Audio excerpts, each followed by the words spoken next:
안녕하세요. 말씀 한 줌. 오늘은 고린도전서 9장 1절에서 12절 전반절까지 한번 살펴보도록 하겠습니다. 제가 먼저 본문을 읽을게요. 내가 자유인이 아니냐, 사도가 아니냐, 예수 우리 주를 보지 못하였느냐, 주 안에서 행한 나의 일이 너희가 아니냐. 다른 사람들에게는 내가 사도가 아닐지라도 너희에게는 사도이니 나의 사도됨을 주 안에서 인친 것이 너희라. 나를 비판하는 자들에게 변명할 것이 이것이니 우리가 먹고 마실 권리가 없겠느냐. 우리가 다른 사도들과 주의 형제들과 게바와 같이 믿음의 자매된 아내를 데리고 다닐 권리가 없겠느냐. 어찌 나와 바나바만 일하지 아니할 권리가 없겠느냐. 누가 자기 비용으로 군 복무를 하겠느냐. 누가 포도를 심고 그 열매를 먹지 않겠느냐. 누가 양떼를 기르고 그 양떼의 젖을 먹지 않겠느냐. 내가 사람의 예대로 이것을 말하느냐. 율법도 이것을 말하지 아니하느냐. 모세의 율법에 곡식을 밟아 떠는 소에게 망을 씌우지 말라 기록하였으니 하나님께서 어찌 소들을 위하여 염려하심이냐.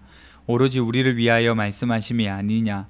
과연 우리를 위하여 기록된 것이니 밭 가는 자는 소망을 가지고 갈며 곡식 떠는 자는 함께 얻을 소망을 가지고 떠는 것이라. 우리가 너희에게 신령한 것을 뿌렸은즉 너희의 육적인 것을 거두기로 과하다 하겠느냐. 다른 이들도 너희에게 이런 권리를 가졌거든 하물며 우리일까 보냐. 아멘. 오늘 본문에서 바울은 자신의 이야기를 합니다. 갑자기 자신의 이야기를 하기에 조금 뜬금없는 경향이 있는데 사실 알고 보면 어제의 이야기와 이어진다는 것을 확인할 수 있어요. 8장에서 바울이 말했었죠. 내 자유가 약한 자들에게 걸림돌이 되지 않게 하라. 그렇게 말했었죠. 그리고 마지막에는 만일 음식이 내 형제를 실족하게 한다면 나는 영원히 고기를 먹지 않겠다 이렇게도 했었습니다. 자신이 가진 권리를 포기하겠다는 거죠. 이런 바울의 가르침을 향해서 누군가가 반문하는 겁니다. 왜 내가 가진 권리를 포기해야 하나? 이렇게 말이죠. 그래서 바울이 자신의 이야기를 하면서 답을 하는 거예요. 바울의 답을 요약하자면 나도 권리가 있다. 하지만 나는 복음을 위해서 기꺼이 포기했다라는 겁니다. 그래서 바울 자신이 권리를 포기한 실제 사례를 알려주는 거죠. 먼저 보세요. 바울이 질문합니다. 내가 자유인이 아니냐? 내가 사도가 아니냐? 예수를 보지 못했냐? 여러분, 바울 자유인이었잖아요. 또 사도였잖아요. 예수를 봤습니다. 그런데 고린도 교회 안에서 바울의 권위를 의심하는 사람들이 있었던 것으로 보여요. 쉽게 말해서 예수님 생전에 바울은 보지도 못하고 제자들처럼 따라다니지도 않았는데 사도라니, 이런 의심이 있었다는 거죠. 또 고린도 교회의 성도들은 바울의 사역의 열매이기도 합니다. 그러니 다른 사람들에게는 사도가 아닐지라도 너희에게만큼은 사도라고 말하는 거죠. 고린도 교회가 존재한다는 사실 그 자체가 바울의 사도직을 증명하고 있다는 겁니다. 이런 사역자가 가지고 있는 권리가 있어요. 첫 번째, 먹고 마실 권리입니다. 사역자는 공동체로부터 지원을 받을 수 있다는 뜻이에요. 둘째, 믿는 자매를 아내로 데리고 다닐 권리도 있습니다. 게바, 곧 베드로가 그렇게 하고 주의 형제들도 그렇게 한다는 겁니다. 그렇게 가족 부양에 필요한 비용을 지원받는 거죠. 셋째, 노동하지 않고 복음을 전할 권리입니다. 당시에 바울과 바나바는 자비량 사역을 하고 있었거든요. 그런데 그게 의무가 아니라 선택이었다는 거죠. 어쨌든 바울은 이렇게 사역자로서의 권리가 있음을 알려줍니다. 그리고 바울이 상식적인 예도 들어요. 여러분, 군인이 군복무하는데 누가 자기 돈으로 복무를 하겠어요? 그러면 나라를 지키겠습니까? 포도 농사하는 사람이 포도원 가꾸면서 그 열매 못 먹겠습니까? 질려서 안 먹을 수는 있겠죠. 하지만 못 먹지는 않습니다. 당연히 먹을 수 있죠. 목자도 마찬가지예요. 양을 치면서 양의 젖을 못 먹는 사람이 없어요. 일하는 사람은 그 일의 열매를 누구나 누릴 권리가 있습니다. 성경도 그렇게 말하잖아요. 바울이 예를 듭니다. 신명기 25장의 말씀인데 곡식을 밟아 떠는 소의 입에 망을 씌우지 말라. 이게 무슨 말이에요? 곡식을 타작하는 소가 일하는 동안에 먹지 못하게 입을 막는 일은 하지 말라는 거예요. 일하는 자가 그 수고의 열매를 누리도록 하라는 거죠. 그러니까 바울이 말하고 싶은 것은 일하는 자가 그 수고의 열매를 누리는 것이 하나님의 질서라는 겁니다. 그래서 밭 가는 자도 소망을 가지고 가는 거예요. 타작하는 자도 함께 얻을 것을 바라본다는 거죠. 그리고 결론 11절에 우리가 너희에게 신령한 것을 뿌렸은즉 육적인 것을 거두기로 과한 일이냐. 이 말이 무슨 뜻이냐면 쉽게 말해서 우리가 복음을 전했고 너희가 영적인 유익을 얻었다면 생활비를 지원받는 것이 이상한 일이냐 이 말입니다. 그리고 이미 다른 사역자들도 그런 지원을 받고 있다는 겁니다.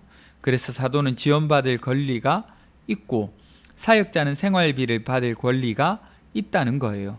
그 권리, 바울이 말한 그 권리는 상식적으로도 옳은 말이고 성경에서도 인정한다는 겁니다. 그래서 자신의 생활비를 지원받을 권리가 있다는 거죠. 물론 바울은 내일 보시면 아시겠지만 이 권리를 쓰지 않습니다. 권리가 있는데도 충분히 내려놓아요. 이제 말씀을 적용해 볼까요? 여러분, 교회 안에 갈등이 있잖아요. 그거는 지난번에도 말씀드렸지만 내 권리 때문에 시작됩니다. 내가 맞다, 내가 손해봤다, 내가 인정받아야 한다, 내가 누릴 수 있다라는 말을 하는데 그렇게 권리를 주장하는 교회를 향해서 바울이 질문하는 거예요. 정말 복음을 세우는 일입니까? 그리스도인의 성숙함은 권리 주장이 아니라 권리 포기에서 나옵니다. 그리스도 안에서 가장 완전하게 드러난다는 것을 우리는 잘 알잖아요. 우리가 누릴 수 있는 권리도 있지만 그 권리 이전에 사랑을 앞세우는 것이 필요하다는 것을 잘 알고 있습니다. 복음을 위해서 손해를 감수하는 거죠. 복음에 방해가 되지 않게 권리를 내려놓는 겁니다. 우리도 권리 포기가 있어야 해요. 조금 손해보더라도 관계를 지키고 자존심 내려놓고 먼저 사과하고 인정받지 못해도 묵묵히 섬기는 것이 필요합니다. 세상은 그걸 뭐라고 할까요? 손해라고 하죠. 그런데 바울은 이것을 복음을 위한 일이라고 보는 겁니다. 복음은 권리를 주장하는 사람보다 권리를 내려놓는 사람을 통해서 더 힘있게 전해지는 거예요. 이 사실을 기억하시면 좋겠어요. 기도합시다. 첫 번째, 내 권리보다 복음과 사랑을 먼저 생각할 수 있게 해주세요. 두 번째, 맡겨진 자리에서 기쁨으로 헌신하며 충성할 수 있게 해주세요. 우리 함께 기도하며 나가도록 하겠습니다.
하나님, 내가 누릴 수 있는 자유와 권리보다 복음과 사랑을 먼저 생각하며 나아갈 수 있도록 도와주세요. 그리고 우리의 맡겨진 자리에서 기쁨으로 성실하게 헌신하면서 충성하게 살아갈 수 있도록 도와주세요. 감사드립니다. 거룩하신 예수님 이름으로 기도합니다. 아멘. 여러분, 오늘 하루도 주님 주시는 기쁨 안에서 살아갈 수 있었으면 좋겠습니다.